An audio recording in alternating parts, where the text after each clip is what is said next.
백내장 수술 후에 빛 번짐 때문에 너무 불편하다는 소리를 들어서 해도 되는지 걱정이 됩니다. 이런 분들 많으실 거예요. 물론 이렇게 빛 번짐이 생기는 분들이 계시지만 다 이유가 있거든요. 오늘은 이 빛 번짐이 왜 생기는지와 해결 방법까지 자세히 말씀을 드리겠습니다. 안녕하세요. 힐링안과 안과 전문의 임성웅입니다. 백내장 수술을 하고 나서 빛 번짐이 너무 심해졌다는 얘기를 혹시 들어보셨을까요? 주변에서 빛 번짐 때문에 불편하다고도 하니 수술을 꺼리는 분들도 있을 것 같아요. 이 빛 번짐 어떻게 하면 피하고 또 줄일 수 있는지 설명해 드리겠습니다.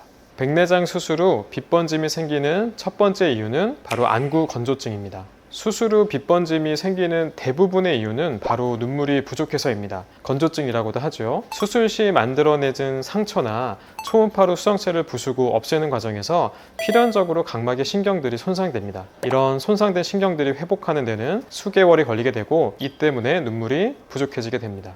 눈물은 시각에 있어서 매우 중요한 역할을 하는데요. 각막 표면에 얇고 매끄러운 막을 만들어서 이 막이 불균일하거나 깨지면 각막 표면이 울퉁불퉁해져서 빛이 고르게 통과하지 못합니다. 쉽게 말해 눈물은 일종의 코팅제 같은 역할을 하는 거죠. 눈물이 잘 유지되면 투명한 유리창처럼 선명하게 보이는 거고, 눈물이 불안정하면 불투명 유리창처럼 번져서 보이게 됩니다. 따라서 눈물층이 불안정하거나 마르면 빛이 망막의 한 점으로 잘 맺히지 못하고 퍼져버립니다. 그래서 안구 건조증이 있는 사람은 특히 밤에 가로등이나 자동차 불빛이 번져 보이게 되는 겁니다. 그런데 건조증이 있는 분들은 이게 치료가 가능한지도 잘 모르고 인공 눈물만 넣으면서 버티곤 하거든요. 건조증도 치료가 가능합니다. 물론 몇 번 병원에 내원하셔야 되긴 하지만 두세 차례 적극적인 치료만 받아도 좋아지는 경우가 꽤 많습니다. 누점 폐쇄술이나 아니면 눈꺼풀 주변에 기름샘을 온열 마사지 한다거나 노폐물을 청소하고, 그리고 눈 주변에 IPL 등과 같은 광선 치료를 건조증을 적극적으로 치료하면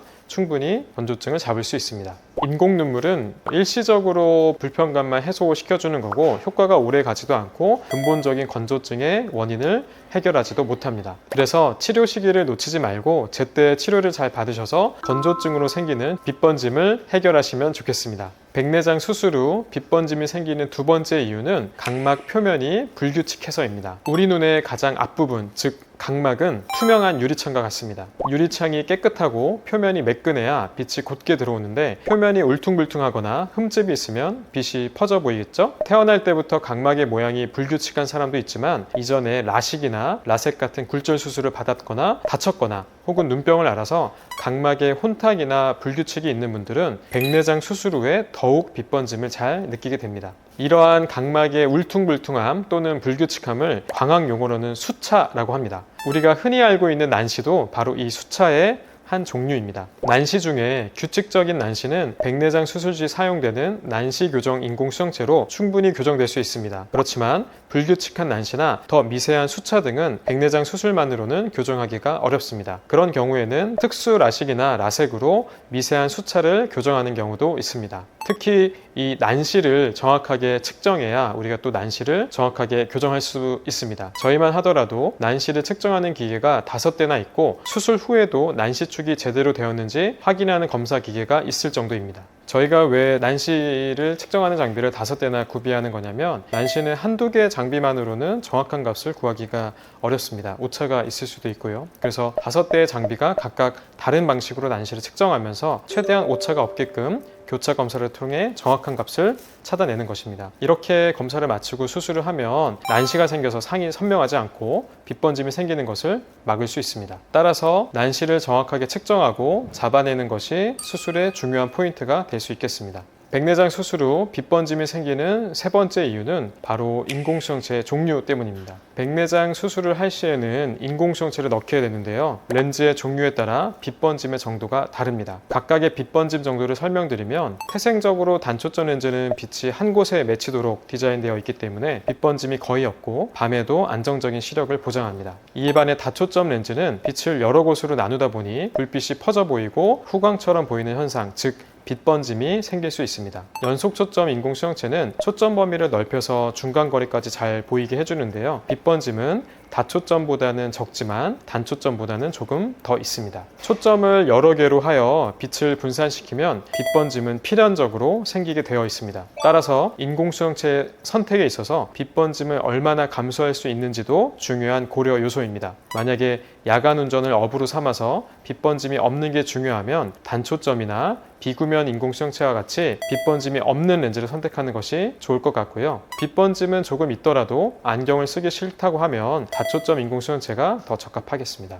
그리고 이런 빛번짐을 좀 줄이기 위해서 제작된 인공수정체들도 있습니다. 난시를 교정하고 또 수차를 감소시켜서 빛번짐을 완화하는 난시 교정용 인공수정체도 있고요. 우리 눈에 필연적으로 생기는 구면 수차를 상쇄해서 빛번짐을 줄이는 비구면 인공수정체도 있습니다. 그리고 최근에 나온 수술 후에도 도수를 미세 조정할 수 있어서 도수 오차를 줄여서 그에서 오는 빛번짐을 줄일 수 있는 LAL 렌즈도 있습니다. 이렇게 백내장 수술 후 빛번짐이 생길 수 있는 세 가지 이유에 대해서 말씀드렸는데요. 빛번짐은 백내장 수술 후 누구나 경험할 수 있는 흔한 현상입니다. 특히 다초점 인공수정체를 이용한 백내장 수술을 고려할 때는 수술 전 나의 각막 상태를 충분히 검사하고 의사와 상의해서 빛번짐이 클 거라고 예상이 되면 근거리 시력을 조금 포기하더라도 회절형이 아닌 굴절형 다초점 인공수정체를 사용하거나 단초점 인공수정체를 이용한 수술을 계획하는 것을 권유드립니다. 그리고 이제 수술을 이미 마쳤는데 빛번짐이 너무 심해서 렌즈를 교환하고 싶다라고 말씀하는 분들이 있는데요. 이 인공수정체 교환술을 우선적으로 고려할 필요는 없습니다. 누점 폐쇄술이나 눈꺼풀 기름샘 청소 또는 광선 치료 등으로 적극적으로 건조증을 치료하고 난시나 근시 같은 굴절 오차가 없는 것을 확인해서 이를 교정하는 것을 우선적으로 생각하는 게 좋습니다. 그리고 이런 것에 이상이 없다면 우리 뇌가 적응할 수 있도록 충분한 시간을 가지는 것을 권유드려요. 처음에는 빛번짐이 적응이 안 되고 불편하겠지만 대부분의 분들은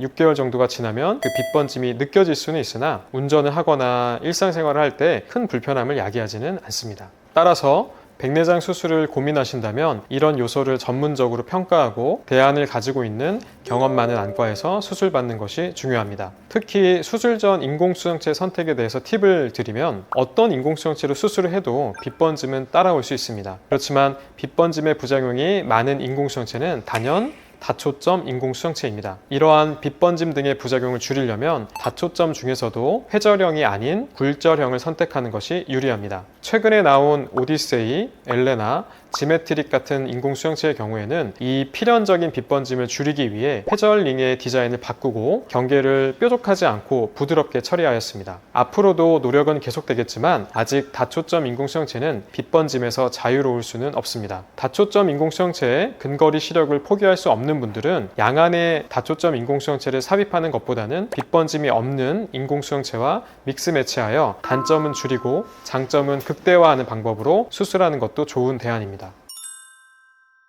빛번짐 많이 걱정되시겠지만 충분히 해결할 수 있으니 백내장 수술이 걱정되는 분은 직접 병원에 내원하셔서 검사를 통해 그 정도를 예측해 보는 것도 좋을 듯 합니다. 끝까지 영상을 시청해 주셔서 감사합니다. 안과 전문의 임성웅이었습니다. 더 자세한 내용이 궁금하시면 댓글을 달아주시거나 저를 찾아오셔도 좋겠습니다. 감사합니다.